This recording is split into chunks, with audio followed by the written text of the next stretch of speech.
Hello दोस्तों, नमस्कार। स्वागत है आप सभी लोगों का एक्सेल की नई क्लास में। तो दोस्तों, जैसे कि आप सभी लोगों को पता है कि इस समय मैं आप सभी लोगों को एक्सेल के टॉप 50 फॉर्मूले सिखा रहा हूं। और दोस्तों, ये टॉप 50 फॉर्मूले की क्लास नंबर 7 है, यानी कि पार्ट 7 है। दोस्तों, आज की इस क्लास के अंदर मैं आपको ये 5 फॉर्मूले सिखाने वाला हूँ कि पहला फॉर्मूला डे के लिए, दूसरा है मंथ के लिए, तीसरा ईयर है, चौथा है डेट के लिए और पांचवा है डेट्स के लिए। ये 5 फॉर्मूले मैं आपको इस क्लास के अंदर सिखाने वाला हूँ। हेलो दोस्तों, मेरा नाम है लकी और आप देख रहे हो लकी गुरु कंप्यूटर स्मार्ट क्लास। अगर दोस्तों ये वीडियो आपको पसंद आए तो दोस्तों वीडियो को लाइक, शेयर, सब्सक्राइब करना तो बिल्कुल ना भूलिएगा। चलिए वीडियो को स्टार्ट करते हैं।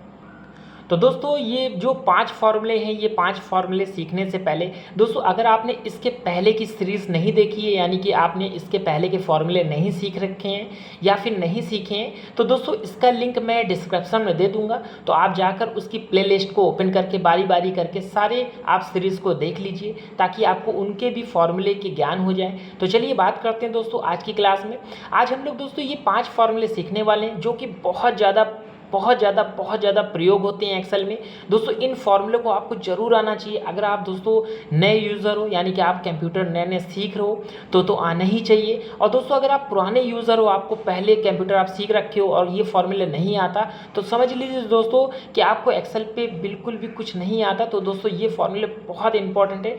तो इनको कैसे प्रयोग करेंगे, चलिए मैं आपको सिखाता हूँ, बारी बारी करके मैं आपको बताऊँगा। बात करेंगे दोस्तों कि डे के लिए कौन सा फॉर्मूला यूज़ करते हैं। डे का मतलब होता है, जैसे ये मैंने एग्जाम्पल में एक तारीख ली है, इसमें से मुझे ये दिन पता करना है कि भैया ये कौन सा दिन है। तो दिन को अलग करना है, ठीक, मंथ को अलग करना है, ईयर को अलग करना है। तो उनके लिए कौन से फॉर्मूले प्रयोग करें, चलिए मैं आपको सिखाता हूँ स्टेप बाय स्टेप। तो उसके लिए सबसे पहले आपको क्या करना पड़ेगा, जहाँ पे आपको फॉर्मूला लगाना है वहाँ पे सिलेक्ट कर लेना है इस तरीके से। उसके बाद आपको कीबोर्ड से बराबर का चिन्ह टाइप करना है, ठीक, ये याद रखना है। उसके बाद आपको यहाँ पे टाइप करना है डे, ठीक, इस तरीके से आपको डे लिखना है, ठीक है ना। आपको यहाँ पे डे लिख देना है। उसके बाद आप देख सकते हो यहाँ पे फॉर्मूला आपको शो करने लगेगा। बस आपको इस फॉर्मूले को इनेबल करने के लिए आपको कीबोर्ड से टैब बटन दबाना है, ठीक, टैब बटन दबाओगे तो ब्रैकेट लग जाएगा। उसके बाद यहाँ पे देखिए पूछ रहा है सीरियल नंबर, तो आपको सीरियल नंबर क्या मानना पड़ेगा, आपको यही मानना पड़ेगा जो आपकी डेट है, इसको आपको सीरियल नंबर मान के सिलेक्ट कर लेना है, ठीक। उसके बाद आपको शिफ्ट के संग क्या करना है, ब्रैकेट दबाना है, ठीक। इस तरीके से आपको यहाँ फॉर्मूला लगाना है। आपको समझ में आ गया होगा यहाँ तक। उसके बाद आपको कीबोर्ड से इंटर बटन दबाना है। तो आप देख सकते हो ये जो डेट है, इस डेट में से जो तारीख थी वो तारीख यानी डे हमको निकाल के दे दिया, यानी कि 4, इसकी डेट कौन सी है, 4 है, ठीक। तो वो मुझे देखिए निकाल के दे दिया। अब मुझे क्या है, मंथ पता करना है। तो मंथ के लिए हम क्या फॉर्मूला लगाएंगे, चलिए मैं आपको वो भी सिखाता हूँ। आप देख सकते हो डे फॉर्मूला कितना सरल था। चलिए हम लोग बात करेंगे मंथ के लिए। मंथ के लिए क्या करना पड़ेगा, बराबर का चिन्ह लगाना है इस तरीके से आपको, और कीबोर्ड से आपको मंथ लिखना है, इस तरीके से आपको यहाँ पे मंथ लिखना है, ठीक। आप जैसे ही मंथ लिखोगे तो यहाँ पे देखिए मंथ आपको शो करेगा फॉर्मूला। बस आपको कीबोर्ड से टैब बटन दबाना है फॉर्मूले को एक्टिव करने के लिए, ठीक है ना। उसके बाद आपको सीरियल नंबर मांग रहा है, तो सीरियल नंबर आपको यही मानना पड़ेगा जैसे कि अभी हमने डे के लिए इसको सिलेक्ट किया था, इसी तरीके से आपको इसको भी सिलेक्ट कर लेना है, ठीक। उसके बाद आपको क्या करना है, शिफ्ट के संग ब्रैकेट दबाना है और अब बाद में आपको एंटर बटन दबाना है। तो आप देख सकते हो यहाँ पे कितना सरल था मंथ को निकालना। आप देख सकते हो यहाँ पे 12, यानी कि जो इसका मंथ है वो 12 है, यानी 12वां महीना है। यहाँ पे तारीख कितनी थी, उसकी 4 थी। आप देख सकते हो डे भी निकल आया, यहाँ पे मंथ भी निकल आया। इसी तरीके से अब हम बात करेंगे ईयर की, यानी हमें वर्ष निकालना है, साल हमें पता करना है। तो हम साल कैसे निकालें, ठीक। तो उसके लिए हम क्या फॉर्मूला लगाएंगे, तो चलिए हम लोग सीखते हैं। इसके लिए हम बराबर का चिन्ह टाइप करेंगे। उसके बाद हम लिखेंगे यहाँ पे ईयर, ठीक। देखिए हम लोग इस तरीके से ईयर लिखेंगे। उसके बाद आपको क्या करना है, इसको एक्टिव कराने के लिए टैब बटन का इस्तेमाल करना है, ठीक। फिर उसके बाद यहाँ पूछ रहा है सीरियल नंबर, तो सीरियल नंबर आपको यही मानना है, ठीक है ना। उसके बाद आपको क्या करना है, शिफ्ट के संग ब्रैकेट दबाना है। उसके बाद आपको इंटर बटन दबाना है। तो आप देख सकते हो यहाँ पे हमारा क्या दे दिया है, वर्ष भी दे दिया, यानी कि 2024 का वर्ष है। इसका जो मंथ है वो 12 है। आप देख सकते हो डे इसकी कौन सी, 4 थी, ठीक। इसी तरीके से मैंने एक डेट और दी है। अगर आपको इस डेट का भी निकालना है तो भी सेम जो मैं अभी फॉर्मूला बताया हूँ, सेम आपको उसी तरीके से फॉर्मूला लगाना है। चलिए मैं आपको एक बार और सिखा देता हूँ ताकि आपको अच्छे से रट भी जाए और अच्छे से याद भी हो जाए, ठीक। तो उसके लिए फिर से हम यहाँ लगाएंगे बराबर का चिन्ह। उसके बाद हमें यहाँ पर लिखना है क्या, हमें लिखना है डे, ठीक। इस तरीके से आपको डे लिखना है, टैब बटन इस्तेमाल करना है, ठीक, फॉर्मूले को एक्टिव कराना है। उसके बाद सीरियल नंबर आपको मांग रहा है, तो आपको सीरियल नंबर नंबर यही लेना है। उसके बाद आपको शिफ्ट के संग ब्रैकेट लगा देना है, उसके बाद आपको इंटर बटन दबाना है। आप देख सकते हो यहाँ पे इसकी डे निकल आई है, इसकी जो तारीख है वो 1 है। इसी तरीके से हम मंथ को भी फिर निकाल के दिखाते हैं। तो आपको बराबर का चिन्ह लेना है, इस तरीके से यहाँ पे लिखना है मंथ, ठीक, और आपको टैब बटन दबा के इसको एक्टिव कर लेना है, ठीक। यहाँ पे सीरियल नंबर मांग रहा है, आपको सीरियल नंबर यही मानना है, इस और ब्रैकेट को आपको क्लोज करना है और क्या करना है, इंटर बटन दबाना है। तो आप देख सकते हो यहाँ पे इनकी डेट आपको निकाल दिया।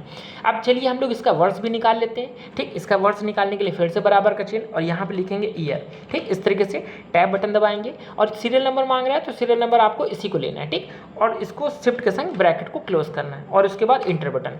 आप देख सकते हो इस तरीके से कोई भी अगर आपको डेट मंथ है और ईयर है, अगर आपको बोला जाए कि इनमें से आप छाटिए, डेट को अलग करिए, मंथ को अलग कीजिए और ईयर को अलग कीजिए, तो जो मैंने आपको फॉर्मूला बताया ये फॉर्मूला आप लगा के किसी की भी मंथ है, डेट है और ईयर को अलग कर सकते हो, ठीक।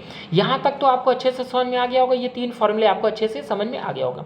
अब बात करेंगे दोस्तों यहाँ पे डेट, तो डेट फॉर्मूला क्यों यूज़ करते हैं, तो दोस्तों ये डेट फॉर्मूला इसलिए प्रयोग करते हैं, जैसे कि यहाँ पे मैंने कोई यहाँ पे नंबर लिखा, ठीक, इस तरीके से मैंने यहाँ पे नंबर लिख दिया दोस्तों। जैसे मैं यहाँ पे 12 लिखता हूँ, यहाँ पे 2 लिखता हूँ और यहाँ पे मैं 2024 लिखता हूँ, ठीक। इस तरीके से मैंने यहाँ पे क्या अलग अलग संख्याएं दे दी हैं, ठीक।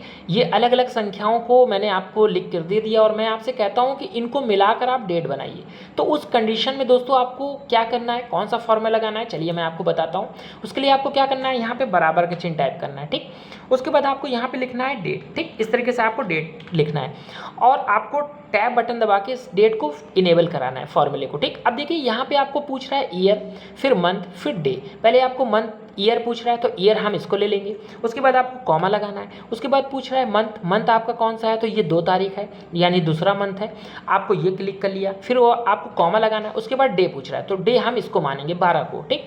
और उसके बाद आपको शिफ्ट के संग ब्रैकेट को बंद कर देना है और उसके बाद आपको इंटर बटन दबा देना है। तो आप देख सकते हो एक मेरी डेट तैयार हो गई, मतलब आपको संख्या दी गई और यहाँ पे डेट मेरी तैयार हो गई, ठीक। आप देख सकते हो ये डेट मेरी क्या हो गई, तैयार हो गई, ठीक। आप देख सकते हो यहाँ पे 2 आ रहा है, तो दोस्तों ये फॉर्मेट है, ठीक। इस फॉर्मेट में आ रहा है। अगर आपको ये फॉर्मेट चेंज करना है तो आप क्या करोगे, तो बस आपको कीबोर्ड से कंट्रोल के संग 1 दबाना है, ठीक। आप दबाएंगे जैसे ही सेल पे आप आ जाएंगे। अगर आप कंट्रोल 1 नहीं दबाते हो तो उसके लिए मैं आपको बताता हूँ, आपको होम बटन पे आना है, होम टैब पे, और यहाँ पे आपको नंबर मिलेगा। आप देख सकते हो यहाँ पे नंबर मिलेगा, इस पर आपको बटन पे क्लिक कर देना है। जब क्लिक करोगे तो आप same to same format cell पे आ जाओगे, ठीक। यहाँ पे आपको क्या करना है, कस्टम पे क्लिक करना है। कस्टम पे क्लिक करने के बाद आपको यहाँ पे अपने हिसाब से क्या करना है, फॉर्मेट में चेंज कर लेना, जैसा फॉर्मेट आपको चाहिए, ठीक है ना। अब देखिए यहाँ पे फॉर्मेट आपको कैसा चाहिए, तो यहाँ पे हम लोग लिख लेते हैं। तो दोस्तों यहाँ पे आपको फॉर्मेट कैसा चाहिए, तो पहले डे चाहिए तो डी टाइप कीजिए और यहाँ पे स्लैश इस तरीके से भाग वाला चिन्ह लगा दीजिए। उसके बाद आपको मंथ चाहिए तो एम दबा दीजिए, फिर भाग वाला चिन्ह लगा दीजिए और यहाँ पे ईयर के लिए वाई लिख लीजिए, ठीक। और उसके बाद इंटर बटन दबा दीजिए, यानी कि यहाँ पे ओके कर दीजिए। आप देख सकते हो ये मेरी डेट क्या होगी, चेंज हो जाएगी, जैसे मैंने अभी आपको फॉर्मेट में लिखा है, ठीक। समझ में आया यहाँ से। तो दोस्तों इस तरीके से आप डेट, कोई भी डेट अगर आपको संख्या दी जाती है आप उसको डेट में कन्वर्ट कर सकते हो, ठीक। यहाँ पे आपको ये चीज़ समझ में आ गया होगा। अब बात करते हैं दोस्तों हम लोग यहाँ पे कि डेज के लिए, जो ये डेज फॉर्मूला है 365 दिन, यानी कि एक साल में जो 365 दिन होते हैं, अगर आपको 2 साल के बीच का अंतर निकालना हो कि भैया कितने दिन में हमने ये काम किया है, तो उस समय हम लोग डेट्स फॉर्मूला लगाते हैं 360, ठीक। चलिए कैसे लगाते हैं मैं आपको सिखाता हूँ। तो दोस्तों उसके लिए हम लोग यहाँ पे एक छोटा सा डेटा बनाए हैं। यहाँ पे स्टार्टिंग डेट लिया है मैंने साल लिया है और यहाँ पे लास्ट का डेट लिया है, ठीक। इन दोनों के बीच का अंतर हमें पता करना है कि भैया इन दोनों के बीच का कितने डेट, कितना मंथ आ रहा है, ठीक। तो उसके लिए हम क्या करेंगे, सबसे पहले बराबर का चिन्ह लगाएंगे और यहाँ पर लिखेंगे डेट, ठीक। आपको इस तरीके से डेट्स लिखना है, ठीक, इस तरीके से, और 360 लिखना है, इस तरीके से आपको लिख लेना है। उसके बाद ब्रैकेट आपको लगाना है यहाँ पे इस तरीके से। तो दोस्तों इस तरीके से आपको क्या करना है, डेट्स लिख लेना है, ठीक, यानी कि 360। उसके बाद आपको यहाँ पूछ रहा है स्टार्टिंग डेट, तो स्टार्टिंग डेट हम इसको मानेंगे। उसके बाद कॉमा लगाना है। उसके बाद पूछ रहा है एंड डेट, यानी कि एंड की डेट कौन सी है, तो ये है, इसको आपको लिखना है। उसके बाद आपको क्या करना है, शिफ्ट के संग ब्रैकेट दबाना है। उसके बाद आपको इंटर बटन दबाना है। तो आप देख सकते हो यहाँ पे इन दोनों के बीच का अंतर क्या है, 360 का ही, मतलब कोई भी इसमें अंतर नहीं आया। अब इनको और भी लोगों को पता करना है, इन सब का भी डेट, तो बस आपको क्या करना है, इस तरीके से ड्रैग कर लेना है नीचे तक का, आपको पता चल जाएगा इनका डेट का क्या वैल्यू आ रही है, ठीक। देखिए यहाँ पे एरर दिखा रहा है, ठीक, यानी कि ये वैल्यू एरर दिखा रहा है। चलिए हम इसको फिर से सही कर लेते हैं और यहाँ पे हम लोग इसको क्या है, ड्रैग कर लेते हैं, ठीक है ना। तो दोस्तों यहाँ पे देखिए एरर दिखा रहा है। चलिए फिर से एक बार फॉर्मूला लगा लेते हैं, ऐसा क्यों हुआ है। तो यहाँ पे हम क्या करते हैं, फिर से बराबर का चिन्ह टाइप करते हैं और यहाँ पे डेट की बात करते हैं। देखिए मैंने डी जैसे ही टाइप किया आप देख सकते हो यहाँ पे डेट शो करने लगा 360। बस आपको टैब बटन दबा के इसको इनेबल कर लेना है। चलिए फर्स्ट डेट ले लेते हैं इसकी और कॉमा लगाते हैं, फिर इसकी लास्ट डेट ले लेते हैं। ठीक, उसके बाद हम इसको शिफ्ट के संग ब्रैकेट क्लोज कर देते हैं और करते हैं इंटर। तो इसको वैल्यू हम इंटर करते हैं, ये वैल्यू क्यों नहीं ले रहा है, चलिए हम देख लेते हैं एक बार और। तो दोस्तों इस तरीके से क्या है, देखिए ये फॉर्मूला इस तरीके से आप निकाल सकते हो किसी भी डेट्स के बीच का अंतर, दो साल के अंतर आप निकाल सकते हो। तो दोस्तों आज की इस क्लास के अंदर हमने ये 5 फार्मूले सीखे हैं। आई होप ये आपको फार्मूले अच्छे से समझ में आया हो। तो दोस्तों आज की इस क्लास के अंदर बस इतना ही, फिर मिलते हैं नेक्स्ट वीडियो में और नई जानकारी के साथ। दोस्तों अगर ये चैनल को आपने सब्सक्राइब नहीं किया है तो दोस्तों यार सब्सक्राइब कर लो, क्योंकि सब्सक्राइब करना बिल्कुल ही फ्री है। तो चलिए फिर मिलते हैं नेक्स्ट वीडियो में और नई जानकारी के साथ, तब तक के लिए धन्यवाद।